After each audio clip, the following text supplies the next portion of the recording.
അന്ന ഭാഗം 29. കഥയിലേക്ക് പോകുന്നതിന് മുൻപ് നിങ്ങൾ ആദ്യമായാണ് ഈ ചാനൽ കാണുന്നതെങ്കിൽ ചാനൽ സബ്സ്ക്രൈബ് ചെയ്ത് ബെല്ലൈക്കൺ ക്ലിക്ക് ചെയ്ത് നോട്ടിഫിക്കേഷൻസ് എല്ലാം എനേബിൾ ചെയ്യാൻ മറക്കരുത്. കൂടാതെ കഥ ഇഷ്ടമായാൽ നിങ്ങളുടെ ഒരു ലൈക്കും കമൻറ്റും പ്രതീക്ഷിക്കുന്നു.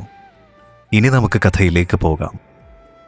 ഓഫീസിൽ നിന്നും ജോലി കഴിഞ്ഞ് ഓർഫനേജിലാക്കിയിരിക്കുന്ന മിന്നുമോളെ കൂട്ടിക്കൊണ്ടുപോകാൻ വന്നതായിരുന്നു അന്ന. മോളെ, അന്നേ. പിന്നിൽ നിന്നും അമലാമ്മയുടെ ശബ്ദം കേൾക്കെ അന്ന തിരിഞ്ഞു നോക്കി.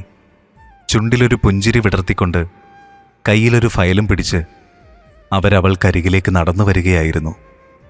അപ്പോഴേക്കും ദൂരെ നിന്ന് അന്നയെ കണ്ട മിന്നുമോൾ അവൾക്കരികിലേക്ക് ഓടി വന്നുകൊണ്ട് അവളെ വട്ടം ചുറ്റിപ്പിടിച്ചു. ആഹ്ലാദത്തോടെ പൊട്ടിച്ചിരിച്ച ശേഷം പുൽത്തകിടിയിൽ കളിച്ചുകൊണ്ടിരിക്കുന്ന മറ്റു കുട്ടികളുടെ അടുത്തേക്ക് ഓടിപ്പോയി. മോളെ, നിന്നോടൊരു കാര്യം പറയാൻ വേണ്ടി നീ വരുന്നതും കാത്തു നിൽക്കുകയായിരുന്നു ഞാൻ. അന്ന സംശയഭാവത്തോടെ അവരിലേക്കും കൈകളിലിരിക്കുന്ന ഫയലിലേക്കും നോക്കി. അവരന്നയുമായി ആ ശാന്തമായ വരാന്തയിലൂടെ പതിയെ മുന്നോട്ട് നടന്നു. മോളെ, ഈ അനാഥാലയത്തെ ചുറ്റിപ്പറ്റി ഇതുവരെ മോൾ അറിയാത്ത ചില കാര്യങ്ങളുണ്ട്. അമലാമ്മ ഒരു നിമിഷം അവിടെ നിന്ന ശേഷം അന്നയുടെ മുഖത്തേക്ക് നോക്കിക്കൊണ്ട് തുടർന്നു. വളരെയധികം വർഷങ്ങൾക്ക് മുൻപ് സാമ്പത്തിക പിരിമുറുക്കങ്ങൾ മൂലം കുറേ അനാഥരായ കുഞ്ഞുങ്ങളും ഈ അനാഥാലയവും അന്നത്തെ പ്രമാണിയായിരുന്ന മാളിയേക്കൽ കുടുംബം ഏറ്റെടുത്ത് നടത്താൻ കനിവ് കാണിച്ചു.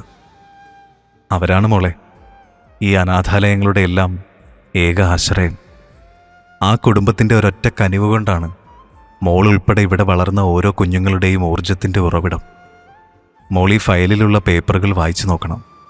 ചില വർഷങ്ങൾ ഇടവിട്ട് മാളിയേക്കൽ ഗ്രൂപ്പുമായുള്ള എഗ്രിമെൻറ്റുകളുടെ പകർപ്പാണിവ. ആ സ്വത്തുക്കൾ കൈമാറ്റം ചെയ്യപ്പെട്ട വർഷങ്ങൾക്ക് ശേഷം മാളിയേക്കൽ ഗ്രൂപ്പ് വളരെയധികം വളരുകയും ബാക്കിയുള്ള അവരുടെ സ്വത്തുക്കളുടെ ചില സെക്യൂരിറ്റി കാര്യങ്ങൾ മൂലം വളരെ രഹസ്യമായിട്ടാണ് ഈ സത്യങ്ങളൊക്കെ ഇന്നും നിലനിൽക്കുന്നതും. ഇനി മോളും ഈ കാര്യങ്ങളൊക്കെ അറിഞ്ഞിരിക്കണമെന്ന് അമലാമ്മയ്ക്ക് തോന്നി. അതുകൊണ്ടാണ് മോൾക്കിത് തരുന്നത്.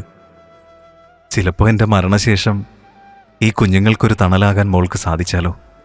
ചുണ്ടിലൊരു പുഞ്ചിരി മാത്രം വരുത്തിക്കൊണ്ട് അന്ന അവർക്ക് മുന്നിൽ നിശ്ചലമായി നിന്നു. അമലാമ്മ അവരുടെ കൈകളിലിരുന്ന ഫയൽ അവളെ ഏൽപ്പിച്ച ശേഷം യാത്ര പറഞ്ഞ് ദൂരേക്ക് നടന്നകന്നു. വർഷങ്ങൾക്ക് മുൻപൊരിക്കൽ കോളേജിൽ അവളെ കാണാൻ വന്ന ജോർജ് മാമൻ്റെ മുഖം വീണ്ടും അന്നയുടെ ഓർമ്മകളെ തഴുകി ഉണർത്തി. ചുണ്ടിൽ ഗൂഢസ്മിതം തൂകി കണ്ണുകളിൽ ദേഷ്യം ഒളിപ്പിച്ചു വെച്ചുകൊണ്ട് ജോർജ് മാമൻ അന്നയോട് പറഞ്ഞ ഓരോ വാക്കുകളും അവളുടെ മനസ്സിനെ വീണ്ടും അസ്വസ്ഥയാക്കി. പെണ്ണെന്ന മായാവലയത്തിൽ ഒരിക്കലും വീഴാത്തെൻ്റെ മോനെ, എന്തു വിഷം കലക്കി കൊടുത്താടി നീ വീഴ്ത്തിയെടുത്തത്. ആരോ പിഴച്ചുപേക്ഷിച്ച നിനക്കൊക്കെ എൻ്റെ പൂർവികർ കൊടുത്ത ഭിക്ഷ കൊണ്ട് തീറ്റിപ്പോറ്റി. അത് നിൻ്റെയൊക്കെ എല്ലിൻ്റെ ഇടയിൽ കുത്തിയപ്പോൾ പാല് കൊടുത്ത കൈക്ക് തന്നെ നീ കൊത്തി.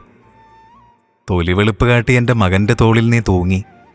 അവൻ നിൻ്റെ വയറ്റിലുണ്ടാക്കി പോയാൽ നിന്നെപ്പോലുള്ള വേറൊരെണ്ണത്തിനെ കൂടി ആ അനാഥാലയത്തിൽ എനിക്ക് പോറ്റേണ്ടി വരും.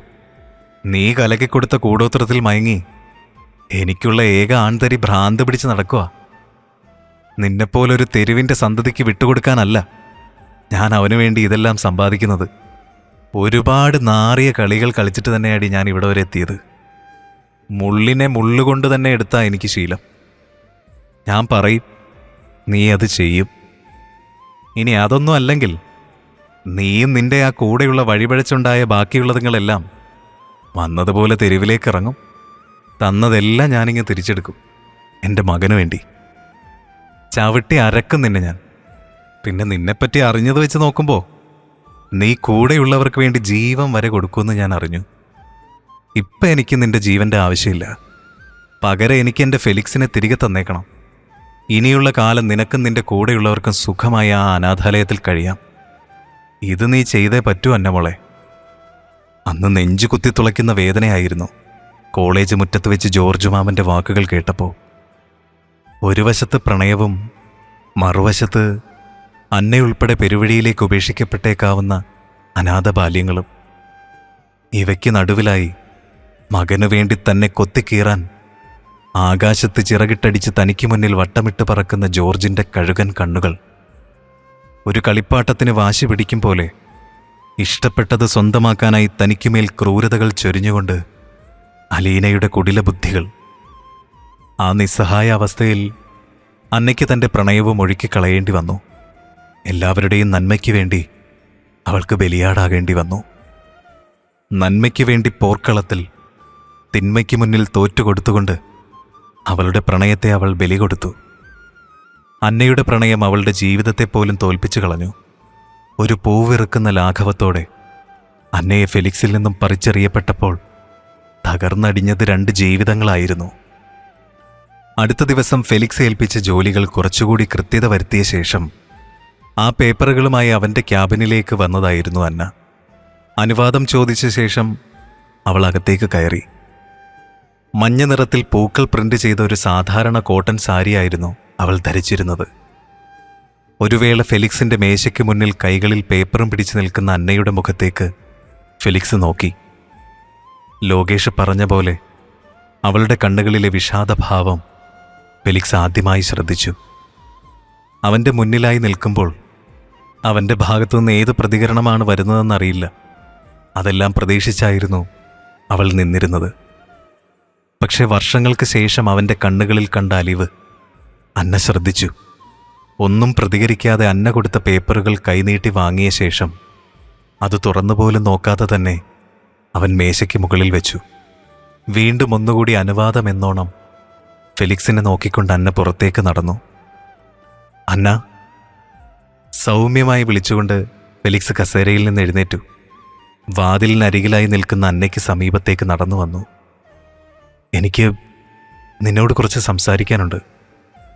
തന്നെ കാണുമ്പോൾ പക ജ്വലിക്കുന്ന ഫെലിക്സിന്റെ നീലക്കണ്ണുകളിൽ അപ്പോൾ ശാന്തഭാവമായിരുന്നു. അവൻ്റെ മാറ്റത്തിൽ അന്ന ചെറുതായൊന്ന് പരുങ്ങിയെങ്കിലും ആ മാറ്റത്തിന് പിന്നിൽ ഒളിയിരിക്കുന്ന അപകടത്തെ അവൾക്ക് ഭയമുണ്ടായിരുന്നു. ജോലി സംബന്ധമായ എന്തെങ്കിലും കാര്യങ്ങളാണെങ്കിൽ സംസാരിക്കാം. ഇനിയൊരു പകപോക്കലൊന്നും നിങ്ങളിൽ നിന്നും താങ്ങാൻ കഴിയുമെന്ന് എനിക്ക് തോന്നുന്നില്ല ഫെലിക്സേ. എന്തും നേരിടാനുള്ള ധൈര്യത്തിൽ ഫെലിക്സിനോട് അവൾ പറഞ്ഞ മറുപടിയിൽ എവിടെയോ അവളുടെ വേദനകൾ അടങ്ങിയിരുന്നു. എന്നാൽ ആ വാക്കുകൾ കേൾക്കെ അവൻ ദേഷ്യത്തോടെ അന്നയെ നോക്കി. അത്രയും പറഞ്ഞുകൊണ്ട് അന്ന പോകാൻ തുടങ്ങവേ ഫെലിക്സ് അന്നയുടെ കൈത്തണ്ടയിൽ പിടിമുറുക്കി അവനിലേക്ക് അടുപ്പിച്ചു. തുടരും. വീഡിയോ ഇഷ്ടമായെങ്കിൽ ലൈക്ക് ചെയ്യാനും ഷെയർ ചെയ്യാനും സബ്സ്ക്രൈബ് ചെയ്യാനും മറക്കരുത്.